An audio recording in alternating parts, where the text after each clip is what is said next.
Langsung aja nih, kita bedah sebuah misteri finansial yang skalanya benar-benar masif. Sebuah misteri yang udah menghancurkan satu komunitas lokal dan bikin ribuan orang sampai detik ini masih terus berjuang nyari jawaban. Dalam penelusuran kita kali ini, kita bakal bongkar habis-habisan rantetan peristiwa mengejutkan di balik hilangnya dana masyarakat di PDBKK Klaten. Coba kalian bayangin angka ini ya, 152 miliar rupiah. Ini bukan uang kecil. Ini adalah total kerugian yang dilaporkan dari sebuah institusi daerah yang harusnya tuh sangat terpercaya dan di-backup langsung sama pemerintah. Angka raksasa ini benar-benar udah ngubah hidup ribuan orang dalam sekejap mata. Dan realita di lapangannya benar-benar bikin geleng-geleng kepala. Waktu para korban yang udah putus asa ini datang buat narik uang mereka sendiri, tahu nggak mereka dibilangin apa? Sisa saldo di institusi itu cuma tinggal 8.000 rupiah. Iya, kalian nggak salah dengar, 8.000 perak. Buat beli es kopi susu aja nggak dapet. Gila banget kan? Saking absurd dan putus asanya situasi ini, bayangin aja, warga sampai ngelaporin kasus kejahatan finansial sebesar ini ke pemadam kebakaran atau damkar setempat. Kok bisa ke damkar? Alasannya miris banget. Mereka ngerasa suara mereka tuh udah dicuakin habis-habisan dan mereka udah hilang kepercayaan sama otoritas pemerintah lokal lainnya. Jadi damkar ini dianggap sebagai satu-satunya instansi yang masih mau dengerin dan gerak cepet bantuin mereka. Terus pasti kalian mikir, kok bisa sih masyarakat percaya banget naruh uang di sana dari awal? Jadi gini ceritanya, PDBKK atau Perusahaan Daerah Badan Kredit Kecamatan ini sejak dulu dianggap sebagai tempat yang super aman. Ibaratnya ini tuh lembaga plat merah. Modalnya dari uang publik, di mana 35% sahamnya punya kabupaten dan 65% punya provinsi. Karena institusi ini beroperasi di tingkat kecamatan selama bertahun-tahun, ya wajar banget dong kalau masyarakat awam mikir ini adalah perpanjangan tangan negara yang udah pasti dijamin aman. Tapi, disinilah letak jebakannya.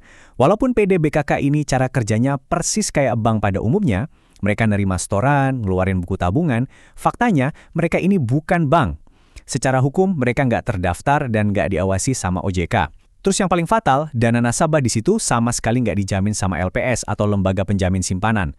Celah hukum inilah yang bikin uang masyarakat benar-benar rawan tanpa ada jaring pengaman sama sekali.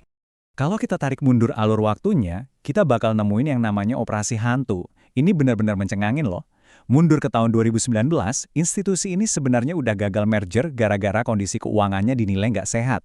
Lanjut di tahun 2021, peraturan daerah soal pembubaran dan likuidasi resmi dikeluarin, tapi anehnya mereka seakan tutup mata dan lanjut terus nerima tabungan masyarakat secara ilegal. Sampai akhirnya, tiba-tiba di tanggal 19 Juni, mereka cuma nempelin selembar kertas pengumuman penutupan di pintu kantor. Udah, gitu doang. Akibat dari operasi penipuan yang dibiarin jalan terus bertahun-tahun pasca perintah likuidasi ini, dampaknya benar-benar kerasa. Ada 6.854 nasabah yang nggak tahu apa-apa tiba-tiba terdampar. Uang tabungan seumur hidup mereka raib, dan mereka ditinggalin dalam kebingungan tanpa arah. Dan kita harus paham banget nih, siapa sebenarnya korban-korban ini. Mereka tuh bukan investor kakap atau pengusaha kaya raya, bukan. Uang yang hilang ini adalah urat nadinya komunitas setempat. Di situ ada uang hasil keringat kelompok tani, kas panitia masjid dan gereja, sisa uang jajan anak-anak sekolah yang dikumpulin dikit-dikit, tabungan kelompok kurban, sampai modal usaha harian dari para pedagang kecil di pasar. Makanya dampak kemanusiaan dari kejadian ini tuh benar-benar menghancurkan. Pengurus rumah ibadah dikejar-kejar jamaahnya, banyak usaha kecil yang gulung tikar, warga pada stres berat. Bahkan tragisnya, ada laporan nasabah yang meninggal dunia karena nggak kuat nanggung tekanan ini.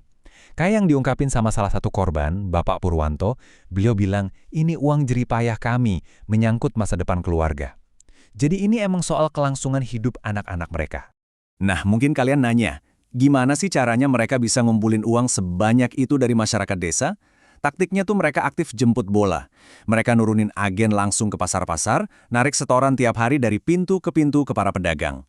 Terus biar makin meyakinkan, mereka ngeluarin buku tabungan yang kelihatannya resmi banget, ditambah iming-iming bunga 3-4%.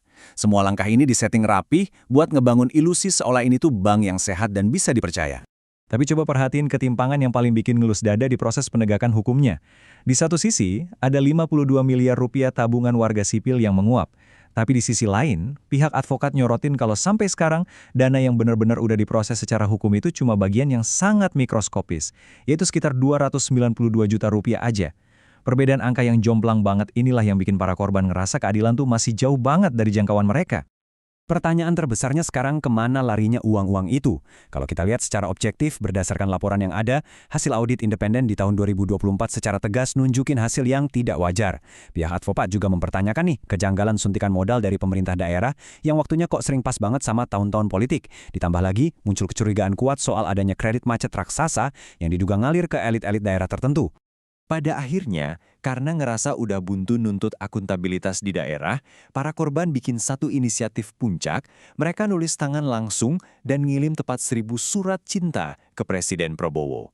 Ini adalah bentuk permohonan putus asa supaya pemerintah pusat mau turun tangan langsung karena otoritas di tingkat lokal udah terbukti lamban dan terkesan lepas tangan. Sementara warga Klaten ini masih harus nunggu dalam ketidakpastian, berharap pemerintah mau ngambil tanggung jawab atas perusahaan daerahnya sendiri, kita jadi dihadapkan sama satu pertanyaan besar. Dengan 1.000 surat yang udah sampai ke meja presiden, akankah para korban ini akhirnya dapat jawaban soal uang mereka yang hilang? Atau justru miliaran rupiah hasil keringat masyarakat kecil ini bakal dibiarin lenyap tanpa jejak buat selamanya?